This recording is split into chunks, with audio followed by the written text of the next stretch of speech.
नमो अरिहन्ताणं नमो सिद्धाणं नमो आयर्याणं नमो उवज्जायाणं नमो लोये सव्वसाहूणम् ऐसो पंचनमुक्कारो सव्वपावपणासनो मंगलाणं च सव्वेसिं पढमं हवै मंगलम् आस्वाद्य यद्वाक्यरसम्बुधानां पीयूषपानेऽपि भवेद्घृणैव नमामि तं विश्वजनीन वाचं यमेन्द्रं जिनवर्धमानम् अचिन्त्यचिन्तामणिकल्पशाखिने विशुद्धसद्ब्रह्मसमाधिशालिने दयार्णवायार्थितदायिने सतां नमो नमः श्रीगुरुनेमिसूरये नमो नमः श्रीगुरुनेमिसूरये नमो नमः श्रीगुरुनेमिसूरये।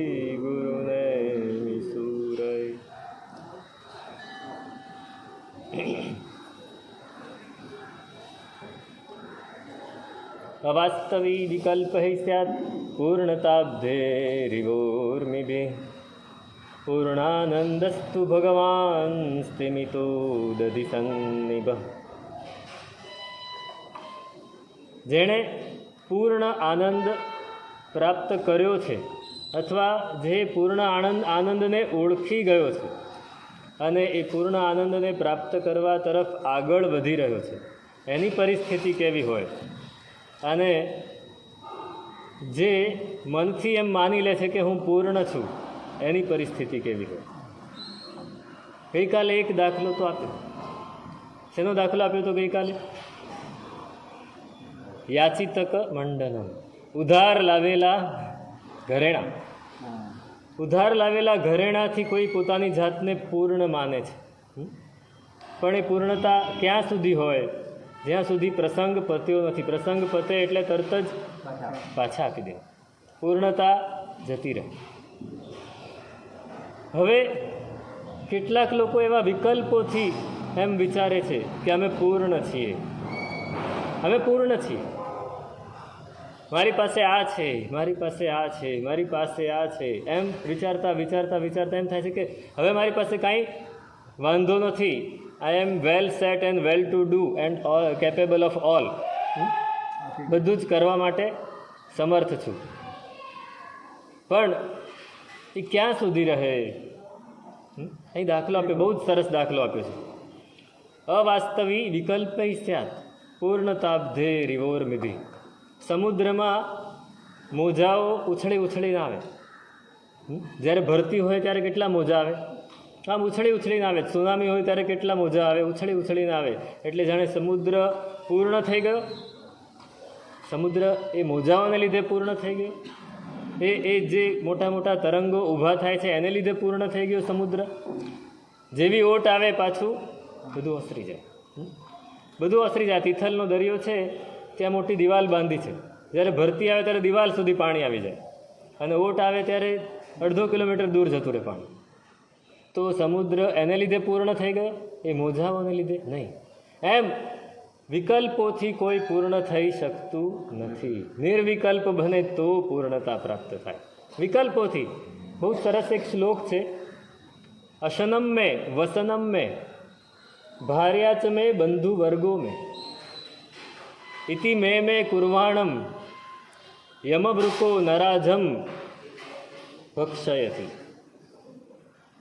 અશનમ મેં અરે મારી પાસે જ્યારે તમે ગામડેથી અહીં રહેવા માટે આવ્યા ત્યારે શેની ચિંતા હતી ખાવાની ચિંતા। 2 ટંક ખાવાનું મળે તમે મહેનત કરી 2 ટંક ખાવાનું મળી ગયું પછી કપડાં જોઈએ હા નહીં ઈચ્છાઓ નહીં જરૂરિયાત છે જરૂરિયાત હતી ત્યારે પહેલાં અશનમ પ્રથમમશન પાન પ્રાપ્તિવાંછા વિહસ્તાસ્તદનુ વસન વેશમાં અલંકૃતિ વ્યગ્રચિત્તા।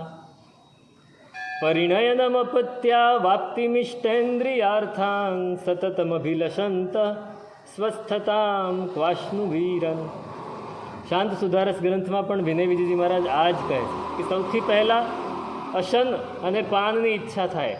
કાંઈ ના હોય તો આ ખાવા પીવાનું મળે એટલે બસ આપણે પેવાર પેટ ભરવાનું મળી જાય છે ને, ત્યારે એવો સંતોષ હતો. પછી થોડો સમય થયો તો કે કપડાં બી સારા જોઈએ. આ જૂના ફાટેલા કપડાં નહીં ચાલે. પહેલાં ચાલી જતા હતા, હવે ના ચાલે, એટલે કપડાં સારા લઈ આવે. પછી હવે રહેવા માટે છાપરું જોઈએ. વસન, પછી વેશમ, ઘર જોઈએ. અસનમ્ય વસનમ્ય, ઘર જોઈએ. ઘર મળી ગયું પછી ઘરને સંભાળવાવાળું કોઈક જોઈએ. ભાર્યાચમે, હવે ઘરને સંભાળવાવાળું મળ્યું એટલે પછી વિસ્તાર વધતો ગયો. બંધુ વર્ગો મેં પરિણયનમ અપત્યા વાપ્તિ, હવે બધાએ ભેગા થયા તો એમ થાય કે આટલા બધાની ફરજ છે, આટલા બધાનું પાલન પોષણ કરવાનું છે, તો વધારે ને વધારે સતત એની ઈચ્છામાં ને ઈચ્છામાં એને ખબર નથી પડતી કે ક્યારે આયુષ્ય પૂરું થઈ જાય છે. ઇતિ મેં કુરવાણમ, મેં કોણ કરે? બકરો. ઇતિ મેં કુરવાણમ, અહીંયા મેં એટલે મારું, સંસ્કૃતમાં મેં એટલે મારું, આ મારું, મારે આ જોઈએ, મારે આ જોઈએ, એમ મેં કરતા મનુષ્યરૂપી બકરાને યમરૂપી વરુ આવીને ખાઈ જાય છે. બકરાને યમરૂપી વરુ આવીને ખાઈ જાય. સતતમ અભિલષંત સ્વસ્થતામ ક્વાશ્નુવીરન, સતત એની જ ઈચ્છા થયા કરે તો સ્વસ્થતા ક્યાંથી આવે? અને સ્વસ્થતા ન આવે તો પૂર્ણ આનંદની પ્રાપ્તિ ક્યાંથી થાય? આનંદની એક ઝલક પણ જો પ્રાપ્ત કરી લીધી, બહુ જ સરસ વાત છે. આપણે હંમેશા ઇન્દ્રિયોના વિષયોમાં, સંસારની પરિસ્થિતિઓમાં મૂંઝાયા જ કરીએ છીએ, અટવાયા જ કરીએ છીએ, કારણ કે આપણને સાચો આનંદ શું છે એની ખબર નથી. કાલે મેં કહેલું કે ઉઘરાણી કરવા જાઓ ત્યારે બીજી બધી વસ્તુ ગૌણ થઈ જાય છે. ખાવાનું, પીવાનું, થાક લાગ્યો, આ તે બધું જ ગૌણ થઈ જાય. અત્યારે તમારી પાસે બધાની પાસે ગાડીઓ થઈ ગઈ. પહેલાં તમે ઉઘરાણી કરવા માટે આજુબાજુના ગામડાઓમાં ધંધો ચાલતો હતો તો બસમાં જતા. હવે બસ બી ખખડધજ હોય, તડકો હોય, એસી ના હોય, પતરા બરાબર તપી ગયા હોય, બેસવાની જગ્યા ના મળી હોય, અને બસનો દાંડો પકડીને તમે ઉઘરાણી કરવા ત્યાં માંડ પહોંચો, અને પેલો કે આજે તો કાંઈ નહીં થાય, કાલે આવજો, તો શું થાય? બીજે દિવસે જવું પડે. બધી જ હાડમારી સહન કરીને પણ બીજે દિવસે ત્યાં જવું પડે ઉઘરાણી કરવા માટે. કેમ કે પહેલો ઉઘરાણીનો આનંદ એ આ બધાય દુઃખોને, આ બધાય સુખોને ઓળંગી ગયેલો છે. એમ આ સંસારની વિટંબણાઓને એક આનંદ ઓળંગી જાય છે. કયો આનંદ? આ બધા વિકલ્પોને એક આનંદ ઓળંગી જાય છે. એ આનંદની એક ઝલક પામવાની છે. એક ઝલક જો એ આનંદની પામી લીધી, એ સુખની એક ઝલક જો પામી લીધી ને, પછી આ બધાય ઉધામાં બંધ થઈ જશે. આપણને જે અંદરથી આ મેળવી લેવું છે, આ કરી લેવું છે, જે અંદરથી વિકલ્પોની હાર માળ ચાલ્યા કરે છે, એ બધી અટકી જશે જો એકવાર એ આનંદનો એક સ્વાદ કરી લીધો, એ આનંદનો એક રસનો એક ઘૂંટડો ચાખી લીધો, પછી કાંઈ જ વાંધો નથી. પણ એ ઘૂંટડો ચાખવા માટે આપણી તૈયારી કેટલી? આપણી તૈયારી કેટલી? વો દિન કહા કે મિયા કે પાँव में જૂતી. મિયાના પાઉમાં જૂતી હોય એવો દિવસ જ ક્યાં? તો અહીં કહે છે કે એ સમુદ્રના તરંગો અને સમુદ્રના મોજાઓથી કંઈ સમુદ્ર પૂર્ણ નથી થઈ જતો. એમ આપણે વિકલ્પો કર્યા કરીએ તો આપણે પૂર્ણ નથી થઈ જતા. નિર્વિકલ્પ થઈએ. પૂર્ણાનંદસ્તુ ભગવાન સ્થિમિતો દધિ સન્નિભ. પૂર્ણ આનંદ જેને પ્રાપ્ત કર્યો છે એ કેવો હોય? કેવો હોય? સાગરવર ગંભીરા સ્વયંભૂ રમણ સમુદ્ર. એ કેવો છે? ગંભીર તો છે, પણ બીજું ખ્યાલ છે? સ્વયંભૂ રમણ સમુદ્ર ક્યાં આવ્યો? તીર્છા લોકમાં સૌથી છેલ્લો સમુદ્ર સ્વયંભૂ રમણ સમુદ્ર. એમાં એક પણ મોજું આવતું નથી, એક પણ તરંગ ઉછળતો નથી, એક પણ કલ્લોલ, એક પણ ઉર્મી, કાંઈ જ નથી આવતું. પાણી એકદમ આમ શાંત છે. એના જેવું સ્તિમિતો દધી સન્નિભ, થીજી ગયેલું પાણી જાણે ન હોય. મોજા અને ઉછાળા ક્યાં આવે? છીછરામાં. લવણ સમુદ્ર સૌથી નાનો છે, સૌથી પહેલો છે, હજી છીછરો છે. એને એમ છે કે મારા જેવું કોઈ મોટું નથી, એટલે એમાં ઉછાળા આવે છે. ને સૌથી મોટો એ સ્વયંભૂ રમણ સમુદ્ર છે. સૌથી મોટો માણસ હોય ને ગંભીર હોય. મોટો માણસ હોય એ ગંભીર હોય. પેલા બાવાજી આંધળા હતા, રસ્તામાં ચાલતા ચાલતા થાક્યા તો એક જગ્યાએ બેસી ગયા અને થોડી વાર થઈને હોહા થઈ ગઈ. હવે આને તો દેખાય નહીં કાંઈ, તો એમનામ બેઠા હતા. તે એક માણસ આવ્યો, એ આંધળા ઉઠ અહીંથી, એ આંધળા ઉઠ અહીંથી, રાજાની સવારી આવે છે. જોવું છે, મન થાય તો ઉઠીશ, એવો જ જવાબ આપે. જેવો ઓલાએ પ્રશ્ન કીધો એવો જ જવાબ આપે. પેલો સૈનિક હતો, દોડતો દોડતો ગયો રસાલામાં, પોતાના ઉપરીને કીધું કે આ પેલો એક આંધળો બેઠો છે, માનતો નથી. પેલો ઉપરી ગયો, ભાઈ ઉઠી જાઓ ને, રાજાની સવારી આવે છે. સેનાપતિજી, પછી ઉઠું છું. સેનાપતિએ જોયું કે આ ઉઠતો નથી, જઈને મંત્રીને કીધું. મંત્રી આવ્યા, અરે મહાનુભાવ ઉઠી જાઓ, રાજાની સવારી આવે છે. તો કે મંત્રીશ્વર, પછી ઉઠું છું. રાજા આવી ગયો હાથી ઉપર બેસીને. રાજાએ જોયું આ વચ્ચે બેઠો છે, ઉઠતો નથી, મારો હાથી કેમ ચાલે? રાજાએ વિચાર્યું કે કોઈક સંત લાગે છે, નીચે ઉતરી. સુરદાસજી પ્રણામ, આપ સહેજ જગ્યા આપવાની કૃપા કરશો? તો કે રાજાજી ઉઠી જવું છું. ગંભીર માણસની ભાષા કેવી હોય અને છીછરા માણસની ભાષા કેવી હોય? જેવો માણસ, પહેલાં પૂછ્યું કેમ તમે બધાને ઓળખી કેવી રીતે ગયા? તમને તો આંખ નથી ને? તો કે વાણી ઉપરથી ઓળખી. એમ લવણ સમુદ્ર એ તો છીછરો છે, આપણે માટે ઊંડો છે, પણ સ્વયંભૂ રમણ સમુદ્રની અપેક્ષાએ છીછરો છે. તો એમાં વધારે ઉછાળ આવે. અને સ્વયંભૂ રમણ સમુદ્ર એકદમ થીજી ગયેલા પાણી જેવો. એમ જેને કંઈક પામી લીધું છે, કંઈક જે જો કુછ પા ગયા હૈ વો શાંત હૈ. જેની પાસે કંઈક આવી ગયું છે ને, જેને કંઈક જોઈ લીધું છે. આપણે અમારે કાઠિયાવાડી ભાષામાં એમ કહેવાય કે આ કંઈક ભાળી ગયો લાગે છે, નક્કી આ કંઈક ભાળી ગયો લાગે છે. એના વગર આવી રોનક ના હોય. તો એ જો જેને કંઈક પામી લીધું છે એ શાંત થઈ જાય. અને જેને કાંઈ મળ્યું નથી ને, એને આમ થાય કે કંઈક મેળવી લો, કંઈક દેખાડી દો, કંઈક દેખાડી દો. તો નિર્વિકલ્પ થાઓ, વિકલ્પોને ઓછા કરો. નિર્વિકલ્પ થવું બહુ અઘરી વસ્તુ છે, પણ વિકલ્પોને ઓછા કરી શકાય છે. આપણે સતત વિકલ્પોમાં જ જીવતા હોઈએ છીએ. આપણું જીવન એ વિકલ્પોથી જ ભરેલું છે. આ કરી લઉં, આ કરી લઉં, આના પછી આના પછી આ. કેટલા પ્લાનિંગ થાય? જેટલા પ્લાનિંગ એટલું આર્ત ધ્યાન. નક્કી સમજી લેવું, પ્લાનિંગ કરવાનું. એકવાર તમે નક્કી કરી લીધું કે આજે મારે આ કરવાનું છે, બસ પછી એને પૂર્ણ વિરામ, એને મૂકી દો. મગજની પેટીમાં એ વસ્તુ મુકાઈ ગઈ કે આ કરવાનું છે, રેકોર્ડ થઈ ગયું. પછી પણ આપણે એ જો આમ બોલશે તો હું આમ કરીશ, તો જો આમ થશે તો હું આમ કરીશ. આપણું જે કામ ચાલતું હોય, મૂળ વસ્તુ શું છે કે આપણે જે પણ કામ કરીએ એની આદત પડી જાય છે. ત્યાં સુધી કે આપણે ક્રિયા કરીએ એની પણ આદત પડી જાય છે, ભગવાનની પૂજા કરીએ એની પણ આદત પડી જાય છે, અને સૂત્રોનો સ્વાધ્યાય કરીએ કે જપ માળા ફેરવીએ તો પણ આદત પડી જાય. આદત પડી જાય એટલે શું થાય? એ બાજુ ફર્યા કરે ને મગજ આ બાજુ ફર્યા કરે. એ સતત વિકલ્પો ચાલ્યા કરે અને આપણે એમાંથી નીકળી નથી શકતા. વિકલ્પોમાંથી એકવાર નીકળી તો જુઓ, એકવાર નીકળી જુઓ. જે આનંદ છે એ આનંદ ક્યાંય મળે એવો નથી. પછી આ ગાડીનો ને ધંધાનો ને બંગલાનો ને કુટુંબ પરિવારનો ને બીજો બધો આનંદ, રૂપિયા કમાવાનો, એ એમ થશે કે આ બધું તો સાવ છીછરું હતું. પણ અનુભવ વગર કાંઈ ન થાય, ફક્ત સાંભળવાથી કાંઈ નહીં થાય. આપણને એમ છે કે હું આખી જિંદગી સાંભળ્યા કરીશ એટલે મારો મોક્ષ થઈ જશે.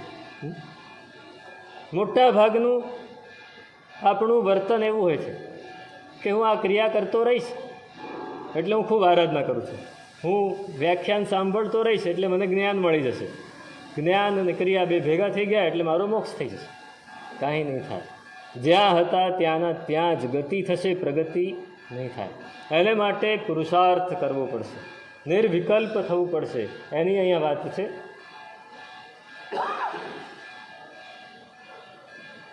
જ્ઞાન, દર્શન અને ચારિત્રની આ સંપત્તિ છે. એ સંપત્તિ એકવાર આપણે ઓળખી લીધી ને પછી બીજી સંપત્તિ ઉપર નજર પણ નહીં થાય. જાગૃતિ જ્ઞાન દૃષ્ટિશ્ચેત તૃષ્ણા કૃષ્ણા હિ જાંગુલી પૂર્ણાનંદસ્ય તત્કિમ સ્યાત દૈન્ય વૃશ્ચિક વેદના. બીજું એક ઉદાહરણ આપે છે કે અપૂર્ણ કેવો હોય અને પૂર્ણ કેવો. પૂર્ણતા શેને લીધે પ્રાપ્ત થાય અને અપૂર્ણતા એ શેને લીધે ટકી રહે, એની માટે આ બહુ જ સરસ વાત કરી અહીંયા કે જાગૃતિ જ્ઞાન દૃષ્ટિશ્ચેત. જાગૃતિ જ્ઞાન દૃષ્ટિશ્ચેત તૃષ્ણા કૃષ્ણા હિ જાંગુલી. આપણને સતત તૃષ્ણા હોય છે, કંઈક પામી લેવું છે, કંઈક મેળવી લેવું છે, કંઈક ભેગું કરી લેવું છે, કંઈક બીજાને દેખાડી દેવાય એવું કરી લેવું છે. સતત તૃષ્ણા પદાર્થની હોય, પરિસ્થિતિની હોય, વ્યક્તિની હોય, પણ તૃષ્ણા સતત ચાલુ જ રહે છે. તૃષ્ણા એ એવી છે કે ઘરડી થતી નથી. જરા ન જીર્ણા વયમેવ જીર્ણા, કાલો ન યાતો વયમેવ યાતા. ઘડપણ કોઈ દિવસ ઘરડું થતું નથી, આપણે ઘરડા થઈ જઈએ છીએ. કાળ કોઈ દિવસ જતો નથી, આપણે જતા રહીએ છીએ. કાળ તો રહે જ છે. અને તૃષ્ણા એ કોઈ દિવસ મરતી નથી, આપણે મરી જઈએ છીએ. તૃષ્ણા નથી મરતી. તૃષ્ણા સતત રહે છે, પણ એ તૃષ્ણાને દૂર કરવા માટે શું કરવું? દરેકનો કંઈક ઉપાય તો હોય ને. તૃષ્ણા સતત અંદર ઉગ્યા કરે છે, તો એને દૂર કરવા માટે શું કરવું? તો એ કહે છે કે જાગૃતિ જ્ઞાન દૃષ્ટિશ્ચેત. જો જ્ઞાન દ્રષ્ટિ જાગે, જ્ઞાન દ્રષ્ટિ જાગે, માહિતીની દ્રષ્ટિ નહીં, જ્ઞાન દ્રષ્ટિ. જ્ઞાન દ્રષ્ટિ એટલે અનુભવ જાગે અંદરથી, તો તૃષ્ણા તરત જ હટી જાય છે. ચેતન જ્ઞાન કી દ્રષ્ટિ નિહાળો, મોહ દ્રષ્ટિ દેખે સો બાઉરો, હોત મહામત વાલો ચેતન જ્ઞાન કી દ્રષ્ટિ નિહાળો. ચેતન જ્ઞાન કી દ્રષ્ટિ નિહાળો. ઉપાધ્યાયજી મહારાજ જ કહે છે, આવા શબ્દો એમના જ હોય. મોહની દ્રષ્ટિ દેખે સો બાઉરો. સતત મોહની દ્રષ્ટિ. આપણી દ્રષ્ટિ કેવી છે? મોહથી ભરેલી છે. આપણા સંસારના જીવનમાં સતત મોહનું ધુમ્મસ છવાયેલું છે. તમે આખા દિવસની ચર્યાને કોઈ દિવસ પરીક્ષા દ્રષ્ટિએ જોઈ છે ખરી? એનું ઇન્સ્પેક્શન કર્યું છે ખરું? કે સવારથી માંડીને રાત સુધીમાં મોહના પ્રસંગો કેટલા અને વૈરાગ્યના પ્રસંગો કેટલા? મોહ કેટલી વાર ઉત્પન્ન થાય અને વૈરાગ્ય કેટલી વાર જાગે. સતત એક પદાર્થ, એક પ્રસંગ, એક પરિસ્થિતિમાં આપણને મોહ ઉત્પન્ન થયા જ કરે. મોહ એટલે કષાય, મોહ એટલે ક્લેશ, મોહ એટલે અજ્ઞાન. સતત ઉત્પન્ન થયા કરે. આપણે બધું જ વિચારીને બેઠા હોઈએ પણ ત્યારે હાવી થઈ જાય મોહ, કારણ કે સબકોન્શિયસમાં એ પડ્યો છે. પાછી આપણી વાત આવી ગઈ. સબકોન્શિયસ આપણા અવચેતન મનમાં ધરબીને એ પડેલું જ છે. તમને એક બહુ જ સરસ દાખલો આપો કે નાનું બાળક છે, એને તમે કોઈક કામે લગાડો કે ભાઈ તારે આ કરવાનું છે, તો એ કામ કરશે. તમે જે કામે એને લગાડ્યું એ કામ એ કર્યા કરશે. પણ જેવું એ કામ પૂરું થયું અથવા તમારી નજર હટી, પાછો એ તોફાન કરવાનું ચાલુ થઈ જશે. એ દોડાદોડ કરવાનું ચાલુ થઈ જશે. એક બાજુ બધું મૂકીને પોતે જે કરતો હતો એ જ કરવાનું ચાલુ થઈ જશે. બસ આપણું મન એવું છે. આપણું કોન્શિયસ મન, ચેતન માઇન્ડ, કોન્શિયસ માઇન્ડ એવું છે કે એને આપણે કામ સોંપ્યું એટલે એ કામ કરશે, પણ જેવું એ કામ એને લાગ્યું કે હવે આમાં કંટાળો આવે છે એટલે તરત જ અવચેતન મન પોતાનું કામ કરવાનું ચાલુ કરી દેશે. તમે જ્યાં સુધી તમે એમ કહો છો કે સાહેબ દુકાને બેઠા હોઈએ, હિસાબ કરતા હોઈએ, રૂપિયા ગણતા હોઈએ, કોઈની સાથે વ્યવહારની વાત કરતા હોઈએ, બિઝનેસની વાત કરતા હોઈએ, ત્યારે મન બીજે ક્યાંય જતું નથી. અને જેવા નૌકારવાળી લઈને બેસીએ, જેવો સ્વાધ્યાય કરવા બેસીએ, જેવો કૌશગ કરીએ, જેવું ક્રિયા કરવાનું શરૂ કરીએ, મન બધે જ ફરી આવે છે. એનું કારણ શું? સાહેબ આમાંથી કેવી રીતે બચવું? ઘણા લોકો, મોટાભાગના લોકો આ પ્રશ્ન લઈને આવતા હોય છે. એનું કારણ આ છે, મન છે એ પેલું બાળક છે. એ બાળકને તમે કામ સોંપી દીધું, તમે કામ સોંપી દીધું, આ પૈસા ગણવાના છે એટલે એમાં લાગી ગયું. એ રસવાળું કામ છે. પેલા બાળકને રસનું કંઈક કામ સોંપ્યું તો એમાં બરાબર લાગી જશે. બાળકને તમે કંઈક વસ્તુ આપો કે ભાઈ આ ખોલીને આખી પાછી પેક કરવાની છે, તો એ તરત જ કામે લાગી જશે.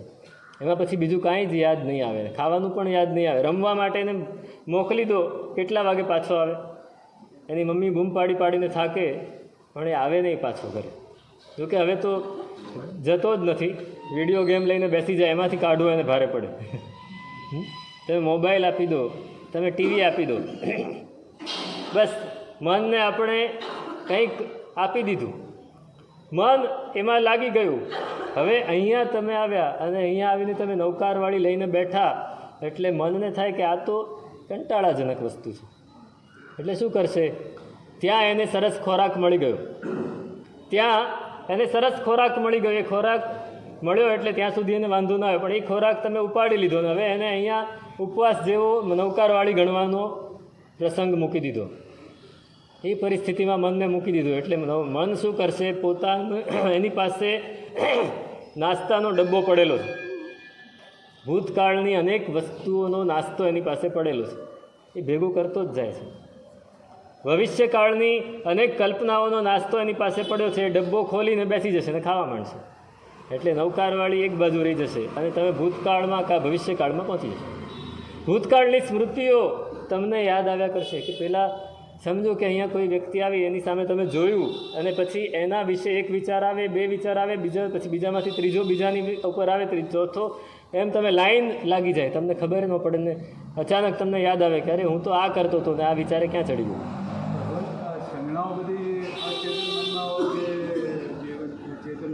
અવચેતન મન.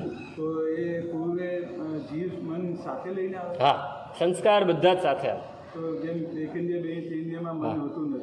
હા, પણ ભાવ મન તો છે, દ્રવ્ય મન નથી. મનોવર્ગણાના પૂતગલ એ ગ્રહણ નથી કરી શકતું, એ દ્રવ્ય મન છે. પણ ભાવ મન તો સતત નિગોદની અવસ્થાથી ચાલુ છે. એટલે એને આહાર લેવાની સંજ્ઞા કેમ છે? ભાવ મનને લીધે. જન્મતા વેદ કોઈ પણ જીવ એ સૌથી પહેલાં શું માગે? આહાર. અરે આપણે તો જન્મતા વેદ જોઈએ છીએ, પણ એ જે જગ્યાએ ઉત્પન્ન થયો એના પહેલાં જ સમયે આહાર લે અને આહારમાંથી શરીર બનાવે. કેમ? તો કે આહાર સંજ્ઞા છે, આહાર સંજ્ઞા છે.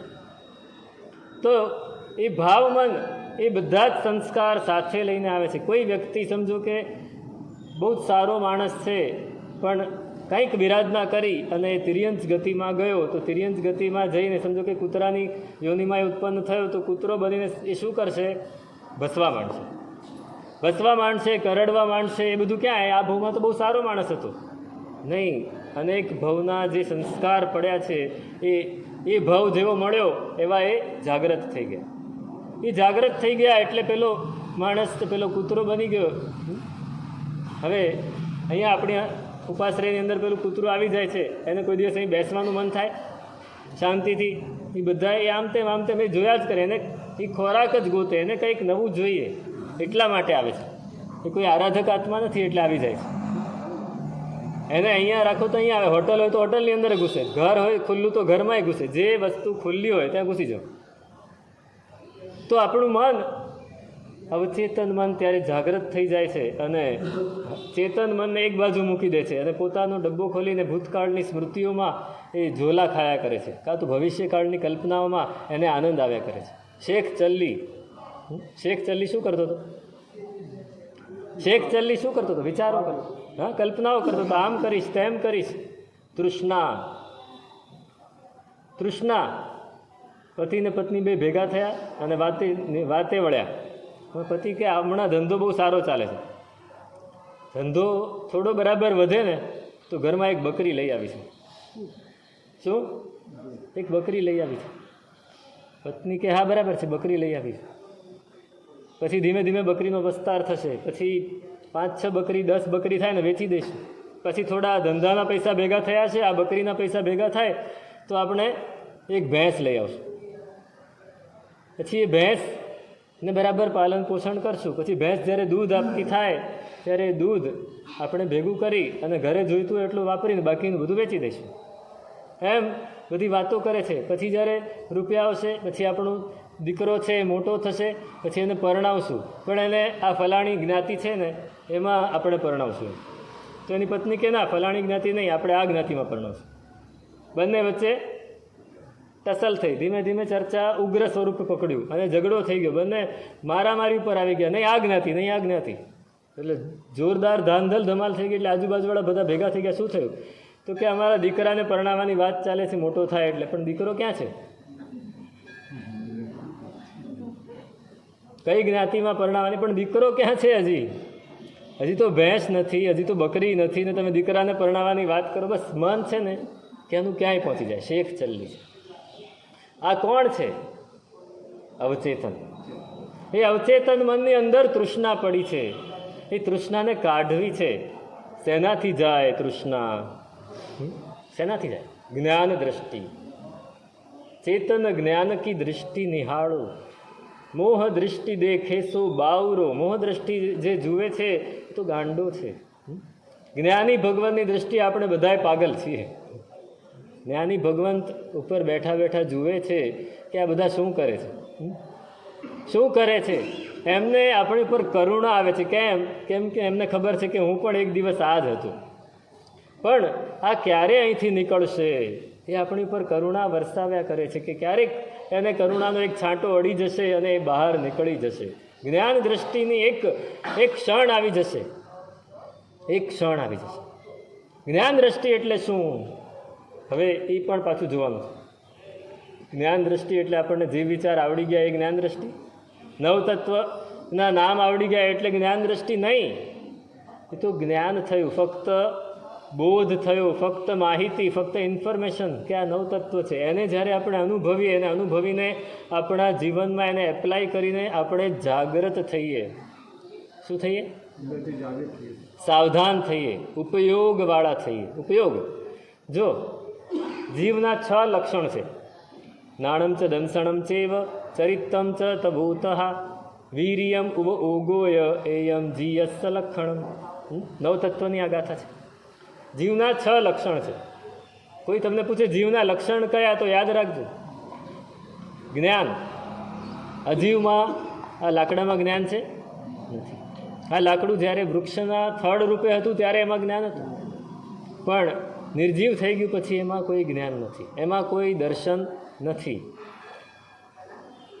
ચારિત્ર, એમાં અવિરતિ ચારિત્ર પણ ત્યારે હતું, ચારિત્ર અત્યારે નથી. તપ, અકામ તપ. વૃક્ષ છે એ કેવું તપ કરે છે? અકામ તપ. અકામ નિર્જરા કરે છે. આખો દિવસ તાડ, તડકો, વરસાદ એમાં ઊભું જ રહે. એને હલવું હોય તો હલી ના શકે. તમને ખબર છે આપણા કરતાં વધારે સંવેદના વનસ્પતિમાં છે. એ કોઈ માનતું નહોતું, પણ જગદીશચંદ્ર બોઝે એનું સંશોધન કર્યું. એણે એક મીટર, એક યંત્ર બનાવ્યું, ગેલ્વેનો મીટર કેવું કંઈક નામ છે એનું. એ વનસ્પતિ સાથે એનો તાર જોડી દે અને પછી તમે એ વનસ્પતિ, એ વૃક્ષ કે છોડ પાસે જઈને તમે મનમાં કંઈક ભાવના કરો ને કે આ વનસ્પતિનો છોડ બહુ જ સરસ છે, મારે એને બહુ સારી રીતે સાચવવો છે, તો પેલું મીટર છે ને એનો કાંટો સીધો પોઝિટિવ આગળ વધી જાય. એટલે એને ખૂબ આનંદ થયો વનસ્પતિને, એવું લાગે.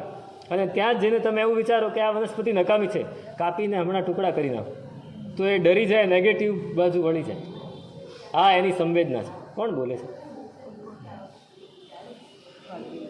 હા, સંવેદના છે. એ સંવેદના વનસ્પતિમાં પણ છે, પણ એનો ઉપયોગ નથી કરી શકતો, કેમ કે એની પાસે એટલી શક્તિ નથી, એટલું સામર્થ્ય નથી. અને એટલું સામર્થ્ય આપણી પાસે છે. એટલે જ્ઞાન, દર્શન, ચારિત્ર કે તપ એમાં નથી, નિર્જીવમાં. સજીવમાં હોવા છતાંય વીર્ય, પોતાનો આહાર લેવા માટે પોતાનો, તમને ખબર છે કે પીપળો છે એના મૂળિયા ક્યાં સુધી ફેલાય, વડના મૂળિયા ક્યાં સુધી ફેલાય?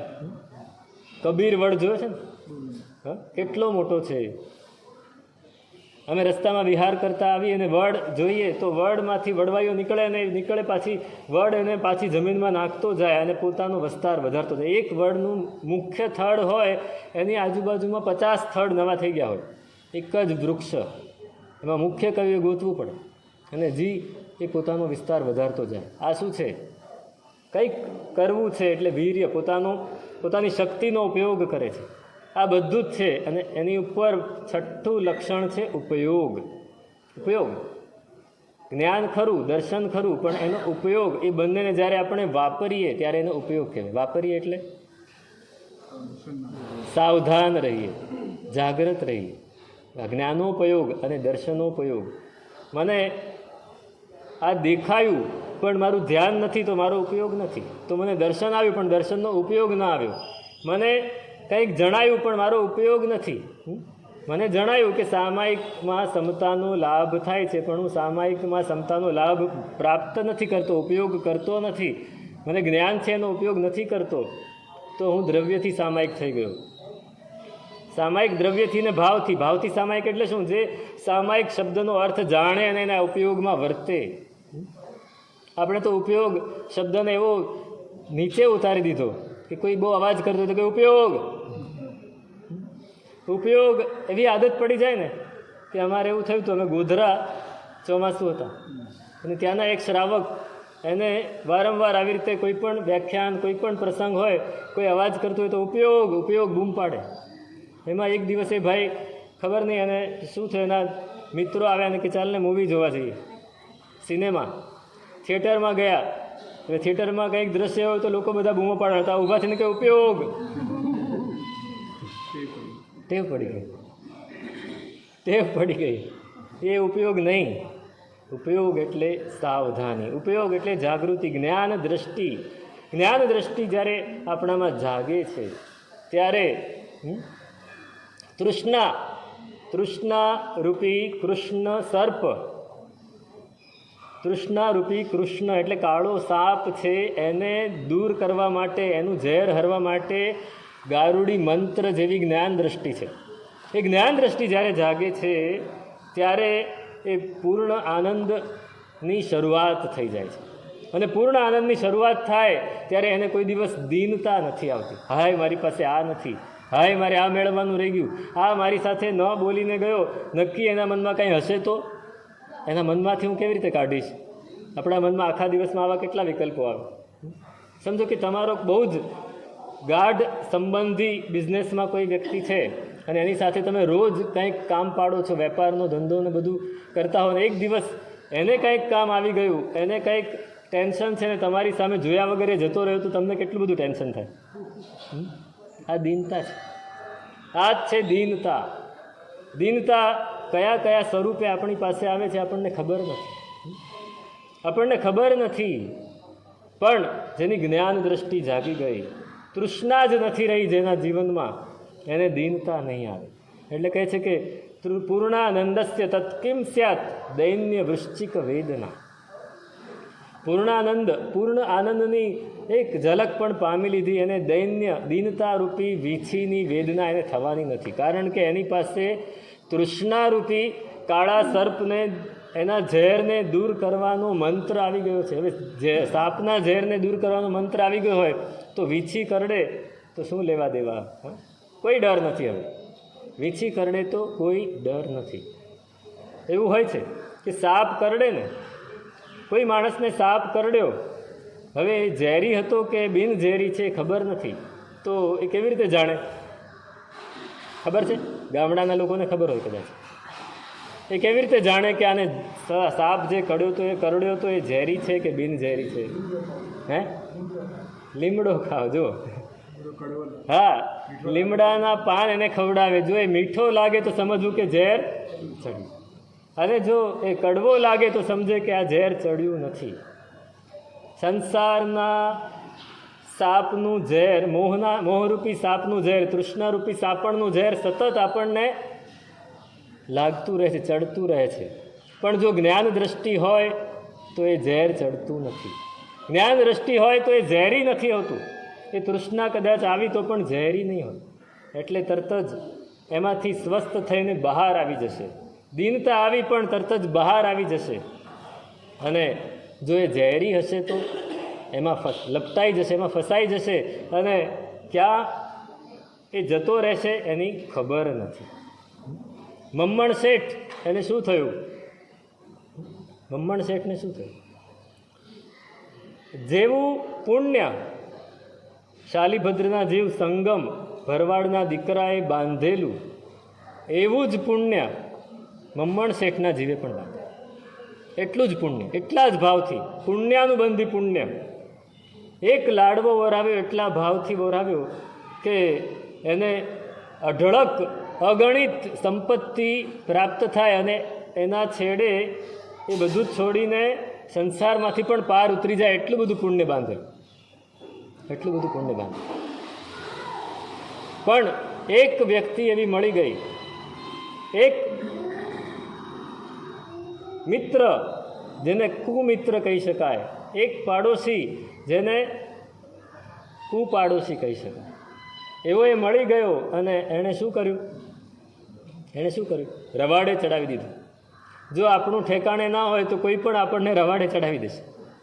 આપણે આપણું ઠેકાણે રાખવાનું છે. કાળજું ઠેકાણે રાખવાનું. પેલો વાંદરો કાળજું મૂકીને ગયો હતો ને ઝાડ ઉપર.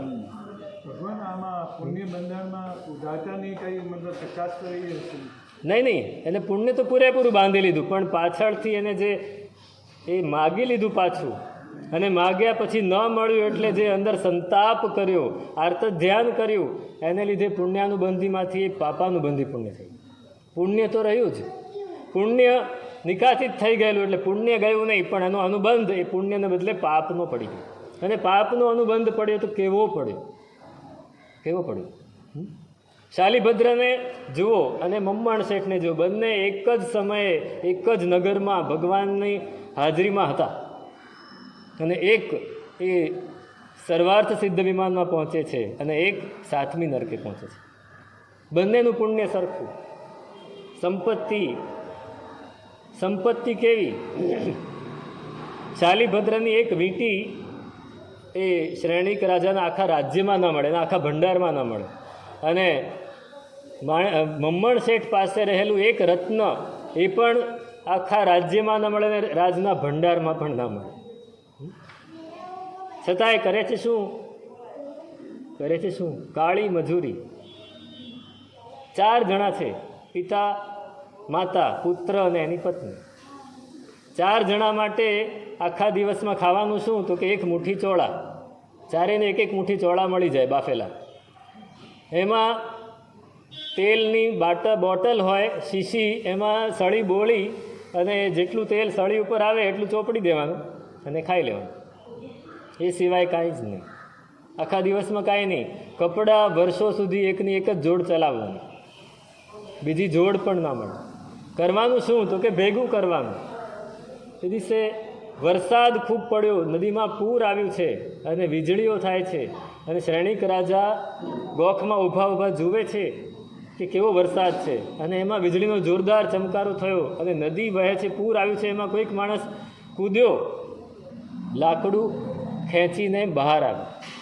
એ કોણ છે આવો ગરીબ મારા રાજ્યમાં કે જેને આવી પૂરની મેઘલી રાત્રે, કાળી અંધારી રાત્રે લાકડા લેવા માટે નદીના પૂરમાં ખાબકવું પડે છે? આ વ્યક્તિ છે કોણ? તપાસ કરાવી. મમ્મણ શેઠ, આ તો મમ્મણ છે, બોલાવો એને. બોલાવ્યા. શેઠ, તમે શેઠ છો, છતાં આ બધી મહેનત શા માટે કરો છો? તમારે જે લાકડા જોઈતા હોય મારી પાસે મને કહો, હું આપી દઈશ. તમારે જે જોઈતું હોય મને કહો, હું આપી દઈશ. તમે આવી મહેનત, તો કે સાહેબ મારે જ જોઈએ, તમે નહીં આપી શકો.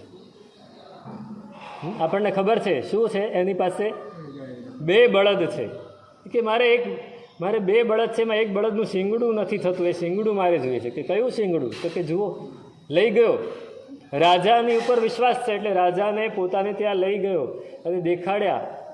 રાજા આભો બની ગયો કે આવા 2 બળદ, લાકડાના મોટા મોટા 2 બળદ બનાવીને એને રત્નોથી મઢી દીધા છે, અને એક એક રત્ન એ આખા રાજ્યને ખરીદી લે એટલું સક્ષમ. હવે ખાલી આનું એક શીંગડું બાકી છે. આમ જોઈએ તો આખી જિંદગીમાં એને કોઈને માર્યા નથી, કોઈ હિંસા નથી કરી, કોઈ જૂઠું નથી બોલ્યો, કોઈ પાપ નથી કર્યું એમ જોઈએ તો. અને ફક્ત તૃષ્ણા, એ તૃષ્ણાને લીધે એ ક્યાં ગયો? લોભ પરિગ્રહ ભાર ભર્યા પ્રાણી, ભમે અધોગતિ દુઃખ ખાણી. પરિગ્રહનો ભાર છે ને એને લઈ ગયો હતો. આ તૃષ્ણા એ જ્યારે આપણી ઓછી થાય છે, આપણને ખબર નથી પડતી આપણે તૃષ્ણામાં ક્યાં અંદર અટવાઈ જઈએ છીએ.